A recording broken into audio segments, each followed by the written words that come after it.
Terima kasih Pak Moderator. Pertama-tama nama saya bukan Irma Manik. Nama saya Erma Suryani Ranik. Teman-teman biasa memanggil saya Erma. Kalau tadi para narasumber bicara dalam tataran yang cukup besar, mulai dari tataran teman-teman di UKP 4, kemudian teman-teman di Ombudsman serta Komisi Informasi Publik, lalu Pak Lensus tadi bicara tentang apa yang sudah dilakukan oleh teman-teman di pemerintah provinsi. Terakhir Pak Jul Fadli, saya biasa panggil Bang Zul. Dulu waktu saya jadi wartawan, ini narasumber favorit saya ini, karena beliau ini salah satu politisi yang paling menonjol di DPRD provinsi dulu tahun 11 tapi saya sempat tahu. Sekarang ketika di sana yang sama saya. Bapak Ibu sekalian, saya punya tugas dari panitia itu bicara soal peran DPD dalam mendorong akuntabilitas keuangan daerah. Tugas ini semestinya cukup mudah, tetapi agak menjadi sulit buat saya karena saya pertama-tama di mana-mana saya harus bicara soal DPD dulu. Pengalaman saya yang biasa saya agak tersanjung tadi ini disebut sebagai senator, Pak. Karena pengalaman saya, kalau saya di mana-mana lebih sering orang tanya, "Ibu DPD partai apa?" Betul. Bukan hanya dialami oleh saya, tetapi keluhan dari teman-teman sekretariat jenderal. Kalau ngurus Bang Irman, ini ketua kami dulu, itu kadang-kadang ditanya, "Ini DPD partai apa ya Pak Irman ini?" Nah, faktanya bahwa memang mau tidak mau kita harus akui DPD itu dibentuk secara resmi 1 Oktober 2004 ketika teman-teman senior saya waktu itu 2004-2009 128 orang dilantik menjadi anggota DPD RI. Niatnya murni, tulus Bapak Ibu untuk membuat ada keseimbangan bagi wakil daerah yang selama ini dianggap terpinggirkan dalam tatanan politik nasional. Seperti kita tahu kalau tataran politik nasional itu diwakili oleh teman-teman partai politik DPR RI. Kalimantan Barat ini jatahnya hanya 10 orang aja jadi anggota DPR karena memang kita hanya 5, sekian juta tadi Pak Lensus sudah sampaikan. Berbeda misalnya dengan teman-teman dari provinsi Jawa Barat. Mudah-mudahan ada orang Sunda di sini. Jawa Barat itu 89 Pak anggota DPR-nya. Tetapi anggota DPD ini dipilih dengan adil mulai dari provinsi yang paling kecil seperti Bangka Belitung, Negeri Laskar Pelangi itu, yang anggota DPR-nya hanya 3, Gorontalo juga 3. Anggota DPD-nya sama dengan Jawa Barat, ada 4 orang. Nah, jadi kalau ada yang tanya, masih ada yang tanya-tanya lagi DPD partai apa, ya memang itu kondisinya Pak, Bapak Ibu sekalian. Nah, Bapak Ibu, saya diminta bicara tadi soal akuntabilitas keuangan daerah. Saya punya paper, saya sudah serahkan kepada panitia. Saya tidak membuatnya dalam bentuk file PowerPoint memang, tapi dalam bentuk paper. Saya ingin bicara Bapak Ibu pengalaman saya sebagai anggota Komite 4 DPD RI, sekaligus juga anggota panitia akuntabilitas publik DPD RI, sejak saya mulai dilantik per 1 Oktober sampai sekarang. Dalam Undang-Undang Dasar 45, sebagaimana yang sama-sama kita ketahui bahwa Undang-Undang Dasar 1945 pasal 22D adalah pijakan utama ketika kita mau merumuskan tugas dan kewenangan DPD di sektor mana saja, di bidang apa saja. Dan kami mendapatkan beberapa bidang yang harus kami pertanggungjawabkan kepada konstituen kami, yaitu kepada Bapak Ibu di provinsi masing-masing, karena memang dia cara berpikirnya DPD adalah provinsi bukan dapil.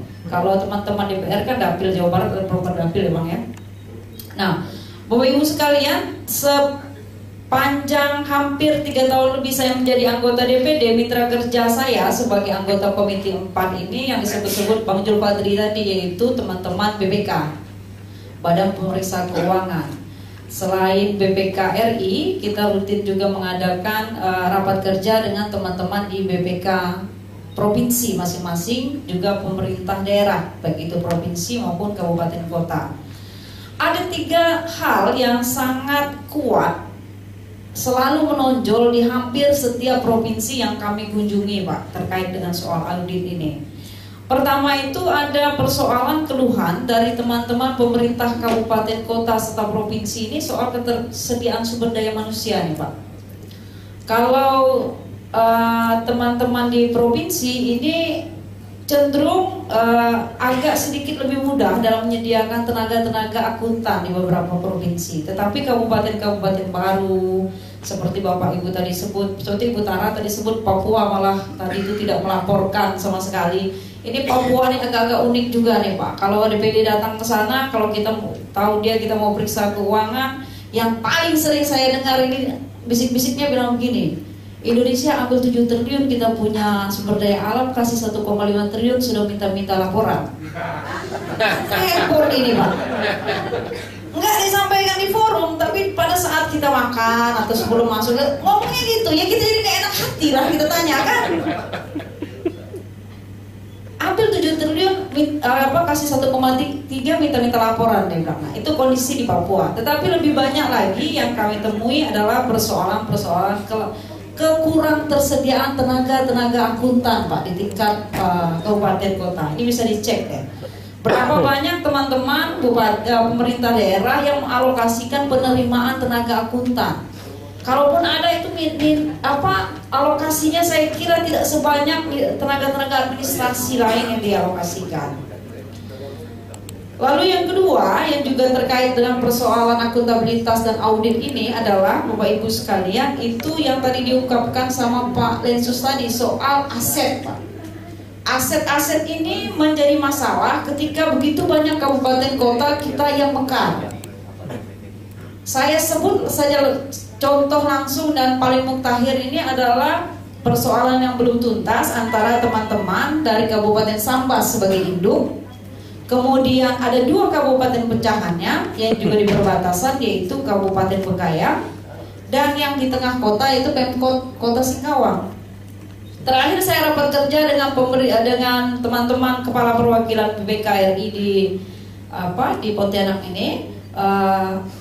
Saat itu sedang melakukan pendampingan untuk pengelolaan aset, karena ada kabupaten-kabupaten induk yang nggak rela diserahkan asetnya. Kalau asetnya nggak diserahkan Pak, tulisan di dalam neraca keuangan tidak akan berubah. Impian untuk mencapai cita-cita tadi yang disebut dengan Pak Jul Badri ini, mau mencapai wajar tanpa pengecualian, itu nggak akan pernah dapat. Karena persoalan aset ini menjadi catatan penting bagi sebuah audit yang dipakai standarnya oleh teman-teman BPK. Nah, saya nggak tahu perkembangannya, tapi dari informasi terakhir yang saya dengar ini juga belum kelar nih Pak. Ada beberapa hal yang belum kelar.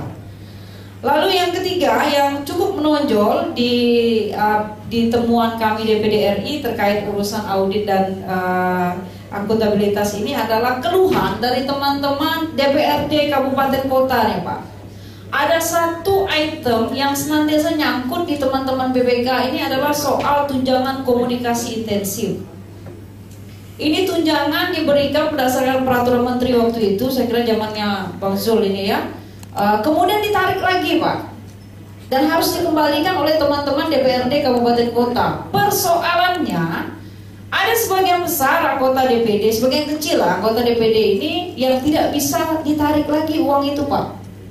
Ada yang maaf kata sebegitu tidak menjabat menjadi anggota DPD, tingkat kesejahteraannya menurun drastis.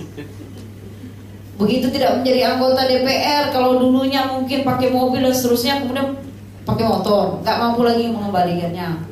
Di Aceh temuan, kebetulan saya memimpin rapat waktu itu, temuannya ada beberapa yang meninggal dunia Pak. Nggak mungkin kan ditagih kalau sudah meninggal dunia.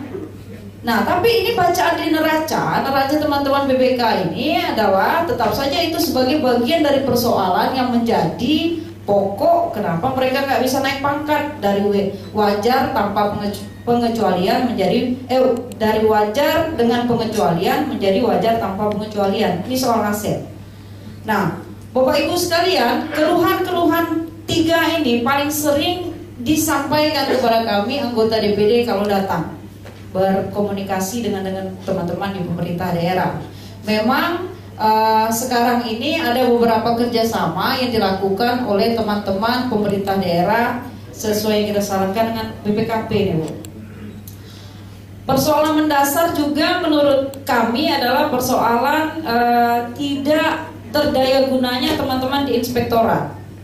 Ini dengan segala hormat, kadang-kadang teman-teman di inspektorat ini bagi, saya nggak tahu ya, ini mungkin bisa dicek ke Pak Lensus ini, bagi budaya birokrasi ini konon kabarnya inspektorat ini jabatan keuangan. Bisa benar, bisa salah. Tapi dengan tidak maksimalnya inspektorat berfungsi, budaya-budaya untuk melakukan pengawasan dan audit yang benar terhadap kinerja SKPD bersangkutan menjadi sangat lemah. Sehingga kita bisa bilang sistem pengendalian internalnya itu juga bermasalah, Pak, di kabupaten kota ini. Apalagi kalau kabupaten kotanya yang relatif baru ya, mekaran. Orang cari sumber dayanya susah. Saya ingat dulu ketika Kayong Utara pertama kali dimekarkan, itu dicari-cari, Pak, yang mau jadi pejabat eselon 1, eselon 2-nya. Nah, ada yang jarang yang mau pindah. Apalagi mau jadi inspektorat kan? Yang kedua, Bapak Ibu sekalian, saya kira yang menjadi hal yang bisa dilakukan menurut kami adalah teman-teman BPK ini di tingkat kabupaten kota lebih serius dalam melakukan pendampingan. Menurut saya sudahlah tinggalkan lagi pola berpikir pemeriksaan yang tadi kata Pak Julfadri ini kayak polisi kalau auditor BPK-nya datang. Ketakutan itu 3 hari itu, Pak, nggak bisa kita temui itu orang yang menjadi partnernya teman-teman auditor itu dikurung dalam tanda kutip ya di satu ruangan, itu serius betul. Jadi seolah-olah kalau misalnya itu tidak diseriusi, tidak diserahkan, itu menjadi kiamat besar bagi kabupaten kota yang bersangkutan.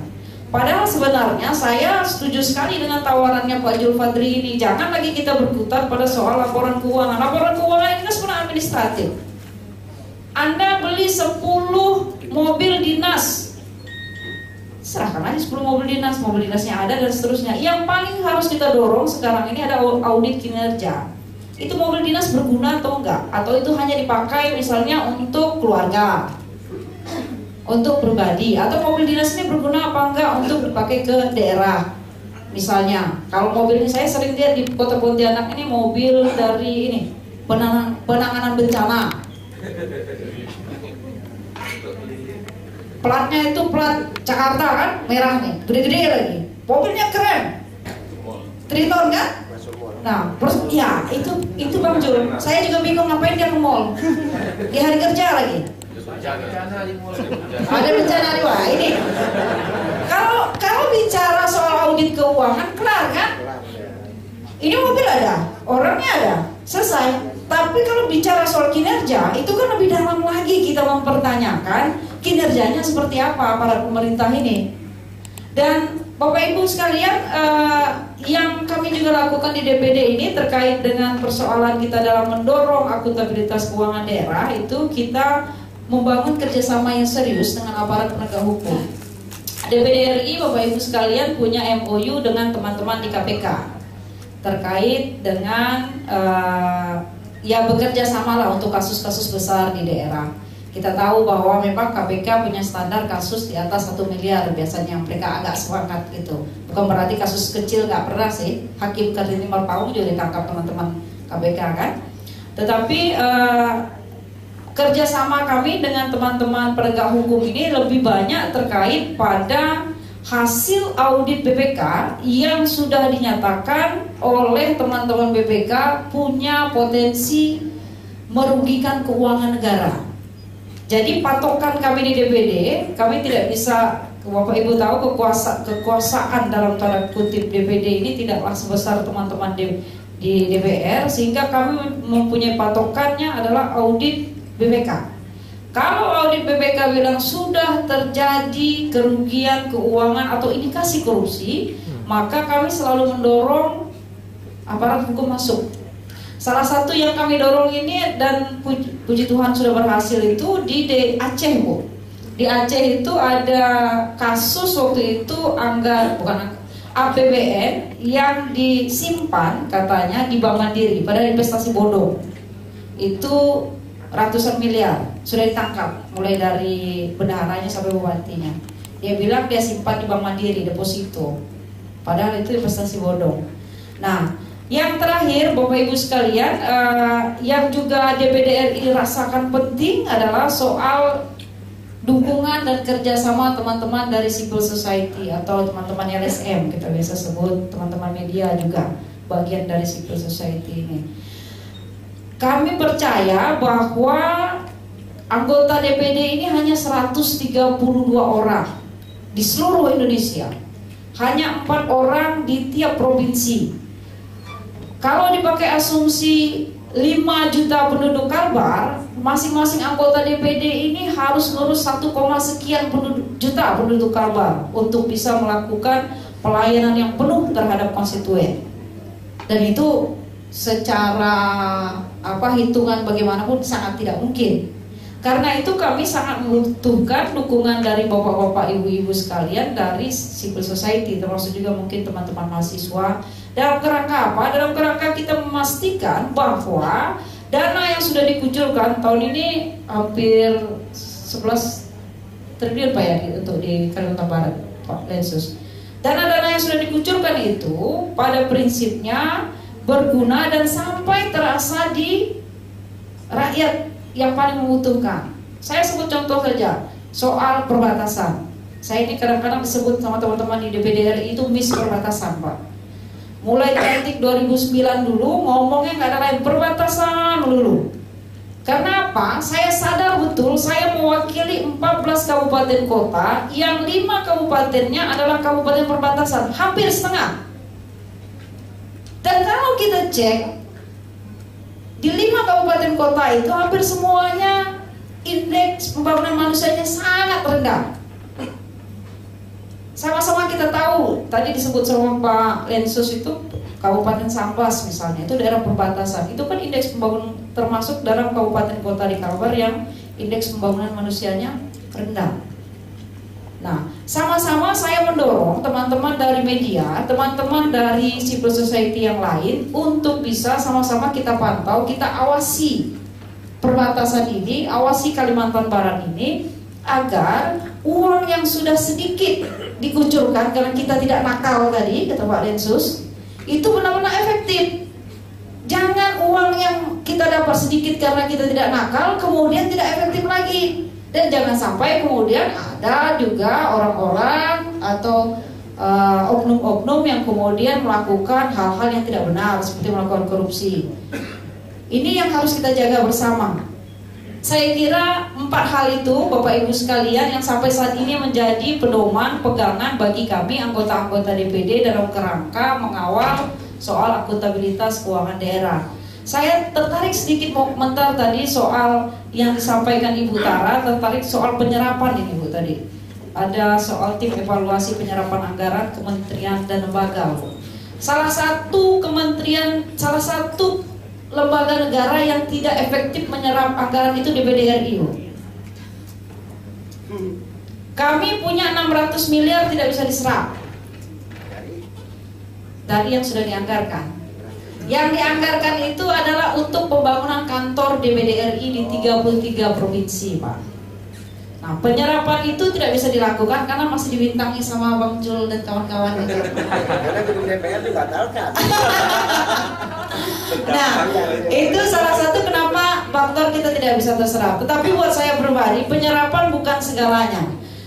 Yang paling penting adalah setiap kementerian dan lembaga itu pasti punya rencana kerja. Kan? Kalau semua rencana kerjanya sudah terpenuhi, kalau DPD RI sependek pengetahuan saya itu target-target misalnya pertimbangan, rancangan undang-undang segala macam terpenuhi. Tapi memang kita efisiensi yang diutamakan. Sehingga paling banyak ini dikembalikan sisa anggarannya, Bu. Jadi targetnya terpenuhi, anggarannya dikembalikan. Kalau soal gedung itu lain perkara, Pak. Itu soal, nah Bang Jul tadi udah bilang karena gedung DPR nggak dibangun, gedung DPD ngapain dibangun di daerah? Kalau DPD ini kami sampai sekarang belum punya gedung. Yang kita dapat itu di Jalan Ahadi itu adalah pinjaman dari bekas dinas pendidikan. Gedung bangunan itu dibangun tahun 76. Sudah baru tahun 2012 kita punya dana untuk memperbaikinya. Puji Tuhan nggak bocor lagi. Kalau dulu pertama kali tahun-tahun pertama kedua jadi anggota DPD, saya sempat ada kejadian ini dimuat di koran lokal ini, teman-teman wartawan juga ikut merasakan, sedang ngobrol dengan jaringan jurnalis perempuan, tiba-tiba hujan banjir Pak sampai segini Bu, kantor DPD RI, kantor pinjaman bukan kantor DPD RI.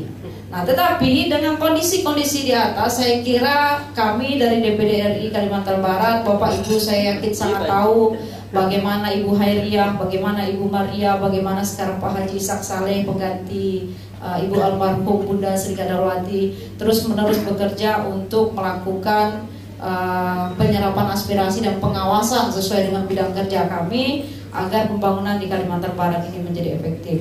Saya kira demikian yang dapat saya sampaikan dulu Pak Moderator, mudah-mudahan tidak lewat waktu. Terima kasih banyak. Wassalamualaikum warahmatullahi wabarakatuh.